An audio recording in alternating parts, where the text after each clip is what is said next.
CJI Chandrachud को मिली जान से मारने की धमकी। आखिर किसने दी ये धमकी? और सुप्रीम कोर्ट के बड़े फैसले, SC/ST रिजर्वेशन के बाद मिली ये धमकी। तो नमस्कार भक्तजन मित्रों में आपका स्वागत है। चलिए जानते हैं सुप्रीम कोर्ट का बड़ा फैसला ST/SC रिजर्वेशन के ऊपर। सीजेआई चंद्रचूड़ को मिली धमकी और किसने ये धमकी दिया, उसके साथ साथ SC/ST रिजर्वेशन के बाद ही उनको क्यों मिला धमकी, ये सारी चीज़ों के बारे में आज इस वीडियो में डिस्कस करने वाले। वीडियो थोड़ी सी छोटी होने वाली है, मैं समरी देने वाला हूँ, ज़्यादातर इसके ऊपर डिस्कशन नहीं करेंगे, जस्ट मेरा ओपिनियन शेयर करने वाला हूँ। उसके साथ साथ आप अपना भी ओपिनियन कमेंट सेक्शन में ज़रूर शेयर कीजिएगा ताकि ज़्यादातर लोगों को पता चले कि एक्चुअल में SC/ST रिजर्वेशन होता क्या है और इसमें जो बड़े फैसला आया सुप्रीम कोर्ट की तरफ से 7 जजों की कमेटी के द्वारा, तो वो क्या है चलिए जानते हैं। आखिर इतने बड़े पद पर बैठे हुए शख्स को किसने दी धमकी, इसके बारे में चलिए जानते हैं। तो 7 जन की जो कमेटी बैठी हुई थी, अगस्त 1, 2024 को ये फैसला सुनाया गया कि कोटे के अंदर कोटा रहेगा। इसको क्या है थोड़ा सा समझते हैं। तो ये फैसला 1 अगस्त 2024 के बाद जब सुनाया गया, उसके 5 दिन बाद सीजेआई हमारे chief justice of India Chandrachud को किसी ने अपने फेसबुक पोस्ट पर धमकी दी है। उसके ऊपर हम बाद में बातचीत करेंगे, लेकिन ये फैसला एक्चुअली में था क्या उसके ऊपर थोड़ा सा हेडलाइन देख लेते हैं। Exclude creamy layer from SC/ST reservation rules supreme court. यहाँ पे हेडलाइन दिया गया है क्रीमी लेयर, यानी कि SC/ST में जैसे OBC में creamy layer non creamy layer होता है, ऐसे ही SC/ST कैटेगरी में जो है इसको लागू किया जाएगा। ये था पूरे के पूरे फैसला। और इसमें the Supreme Court ruled over the state must identify the creamy layer within the SC/STs and exclude them from quota benefits. और यहाँ पे जो SC/ST कैटेगरी है वो स्टेट वाइज सारे स्टेट इसको लागू करेंगे और जो क्रीमी लेयर है उन लोगों को एक्सक्लूड किया जाएगा। ठीक है, मतलब कोटा बेनिफिट से हटाया जाएगा। तो एक्चुअल में वो क्रीमी लेयर होता क्या, इसके ऊपर भी हम बातचीत करेंगे। और एक देख लेते हैं हेडलाइन जिसमें माइलस्टोन आफ्टर मंडल, यानी कि commission Supreme Court allow new quota within SC/ST में एक न्यू कोटा को लगाया दिया गया है। तो यहाँ पे जो 7 मेंबर की जस्टिस कमेटी थी, तो यहाँ पे आप देख सकते हैं, मैं यहाँ पे बना दिया हूँ 7 मेंबर की ये जो जस्टिस कमेटी थी, तो यहाँ पे 7 जजेस इंक्लूड थे और उसके जो फैसले के मुताबिक एक फैसला सुनाया गया है। और इसमें जो है पूरी की पूरी बहुमत जो थी 6-1 की थी। यहाँ पे जो जस्टिस बेला M त्रिवेदी थी, ये मतलब खिलाफ इसके जा रहे थे, लेकिन बाकी जो जजेस थे सारे जजेस एक तरफ और एक तरफ जस्टिस बेला M त्रिवेदी। और हमारा संविधान में यही है कि मतलब जिसका बहुमत है उसका फैसला लिया जाएगा। तो यहाँ पे जो है फैसला को सुनाया दिया गया है। और इसके साथ साथ हम लोग अगर हम बातचीत करें रिजर्वेशन की, तो अगर हम देखें ऐसे ही तो रिजर्वेशन आर्टिकल 15 और 16 के अंदर इंडियन कॉन्स्टिट्यूशन में लिखा गया है। तो यहाँ पे इसको जो है रिजर्वेशन प्रोवाइड किया जाता है जो SC/STs और OBCs कैटेगरी बिलोंग करते हैं। हर एक स्टेट्स में ये लागू है। इसके साथ साथ लोकसभा विधानसभा में भी इस कोटा को लागू किया गया है। और क्या ये सही है? हाँ, बिल्कुल सही है। बिकॉज जब भारत स्वाधीन हुआ तो जो दलित कास्ट थे और बैकवर्ड क्लासेस थे, उनको थोड़ा सा सोशली और इकोनॉमिकली आगे लाने के लिए, ठीक है। तो यहाँ पे एक क्वेश्चन उठता है कि अभी OBC कैटेगरी SC/ST कैटेगरी में जो भी अंतर्गत आते हैं लोग, क्या सब एक समान है? बिकॉज 2011 के बाद अभी जनगणना नहीं किया गया है, सेंसस नहीं किया गया है, तो इसको हम लोग कह नहीं सकते। तो ये फैसला सुनाने का मतलब यही है कि इसको जो है जजमेंट होगा, इसके ऊपर मतलब काउंट किया जाएगा कि कितने SC/ST है, कितने SC है, कितने ST है। और उसके साथ साथ इनका जो इकोनॉमिकली सोशली ऑपवर्ड क्लासेस में आ चुके हैं, उनको जो है ये कोटा के बेनिफिट नहीं मिलेगा। ये था पूरे के पूरी जजमेंट। तो हम लोग देखते हैं कि एक्चुअल में वो जो है क्रीमी लेयर होता क्या। इसके पहले हम लोग बातचीत करेंगे थोड़ा सा जो भी पूरे 100 सालों से जितने भी सारे दलित कास्ट या जितने भी सारे बैकवर्ड क्लासेस थे वो इंडिपेंडेंट में ज़्यादातर हेल्प किए थे भारत के स्वाधीन में। तो इसके लिए उन लोगों को जो है थोड़ा सा आगे उनका जो एग्जिस्टेंस वो ख़त्म ना हो, इसके लिए उनको सोशली इकोनॉमिकली थोड़ा सा अपर लेवल में देखने के लिए कोटा को लागू किया गया था, ताकि वो इकोनॉमिकली एंड सोशली डेवलप करके एक हद तक आ सके। ठीक है, तो ये फैसला इन्होंने सुनाया है। इसके तहत हम लोग बातचीत करेंगे कि वो धमकी जो थी वो किसने दिया और क्यों दिया।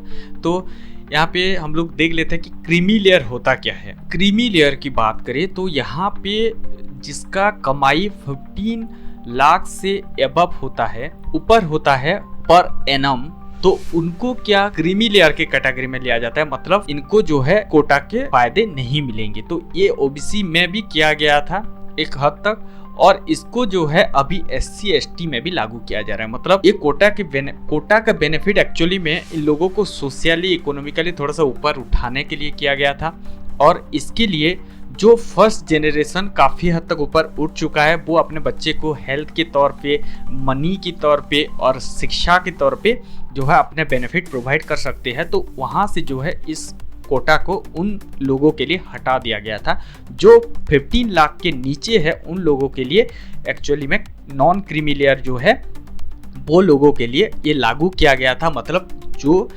अपने बच्चे को या अपने जनरेशन को अकॉर्डिंग टू सोसाइटी वो प्रोवाइड नहीं कर सकते, थोड़ा सा हेल्थ के तौर पे, मनी के तौर पे और एजुकेशन के तौर पे जो फैसिलिटीज़ वो प्रोवाइड नहीं कर सकते, इसीलिए वो नीचे दब ना जाए, इसके वजह से ये जो कोटा उनको उठाने के लिए ऊपर किया गया था। ठीक है, तो ऐसे ही अब अगर हम SC STs की बात करें तो काफ़ी हद तक ये बहुत ज़्यादा दिन हो गया है और 78 ईयर्स तकरीबन इंडिपेंडेंस होने के हो गए हैं, और इसमें काफ़ी हद तक जो जनरेशन बढ़ के एक लेवल तक आ गया है जहाँ पे अभी अगर देखें हम तो SC ST जो कैटेगरी बिलोंग करते हैं वो काफ़ी हद तक बहुत ज़्यादा अपर क्लास की भी लोग हैं और लोअर क्लास की भी लोग हैं SC ST के अंतर्गत, मतलब बैकवर्ड क्लासेस के अंतर्गत। तो सूचित जनजाति और सूचित अनुसूचित जनजाति जो SC ST कैटेगरी में बिलोंग करते हैं वो लोग काफ़ी हद तक अपर क्लासेस, लोअर क्लासेस में भी बिलोंग कर रहे हैं। तो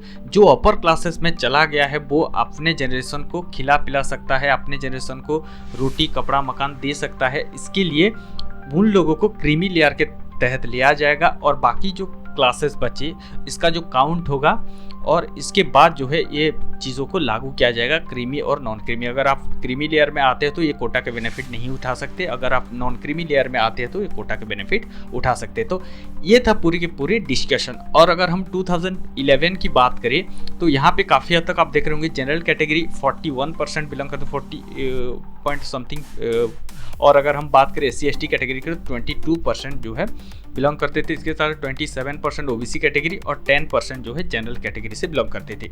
तो अभी तो जनगणना मतलब सेंसस नहीं हुआ है, तो इसके अगर हम बात करें तो एग्जैक्ट हम लोग कह नहीं सकते कितना ऊपर गए है कितना नीचे है, तो इसको काउंट किया जाएगा, इसके बाद ये जो नियम को लागू किया जाएगा। ठीक है, तो ये था पूरी के पूरी सुप्रीम कोर्ट का फैसला, मतलब SC ST में भी सब कैटेगरी लाया जाए। तो ये फैसला को सुनकर जो देश में बहुत हलचल मचा हुआ है और इसको बहुत लोग नेगेटिवली ले रहे हैं, बहुत लोग पॉजिटिवली ले रहे हैं। तो ये इसके बारे में हम लोग बातचीत नहीं करने वाले हैं। मैं जस्ट बताना चाहता हूँ कि अगर कोई भी फैसला सुप्रीम कोर्ट से सुनाया जा रहा है तो काफ़ी हद तक सोच समझ कर सुनाया जा रहा है। ये कोई व्यक्तिगत फैसला नहीं है, ये 7 जजेस की जो कमेटी थी उनके द्वारा सुनाया गया है। और काफ़ी हद तक जो नीट का भी फैसला था, मुझे लगता है CJI ने काफ़ी हद तक सही फैसला सुनाया था। और इसके अगर हम बातचीत करें तो जो है बहुत सही होने वाला है आने वाले टाइम में, according to my opinion, because जो अपर क्लासेस चले गए हैं वो अभी जो है एक हद तक अपने जो है स्टेबिलिटी को मेंटेन कर सकते हैं, और जो नीचे है बैकवर्ड क्लासेस जो नहीं पा रहे इस कोटे की बेनिफिट वो ज़्यादातर उठा सके। तो ये था पूरे के पूरे मुद्दा। अगर हम इंदिरा सोहनी वर्सेस यूनियन गवर्नमेंट की बात करें 1992 की, तो ये एक OBC कोटा को लेकर मतलब ये भी फैसला सुनाया गया था कि मतलब कोटा हटाने के लिए। तो यहाँ पे जो है बहुत हलचल मच गया था पूरे देश में, और इसके विरोध में बहुत लोगों ने आवाज़ें उठाई थी, और इसके लिए वो जो है यूनियन गवर्नमेंट ने कहा कि नहीं 27% हम लोग ओबीसी को रिजर्वेशन देंगे, लेकिन वहाँ पे भी क्रीमी लेयर लगाया दिया गया था। ठीक उसी तरह यहाँ पे जो है फैसला सुनाया गया है और यहाँ पे भी क्रीमी लेयर लगाया जाएगा आने वाले टाइम में। मतलब जो SC/ST के अंतर्गत बिलोंग करते हैं और काफ़ी हद तक अच्छे पद पे है, अभी अच्छे सोशल स्टाटस, इकोनॉमिकल स्टाटस पे है, उन लोगों को जिसका एनुअल कमाई 15 लाख से एबव होने वाला है, उन लोगों को इस कोटे के बेनिफिट नहीं मिलेगा। तो ये था पूरे के पूरे फैसले।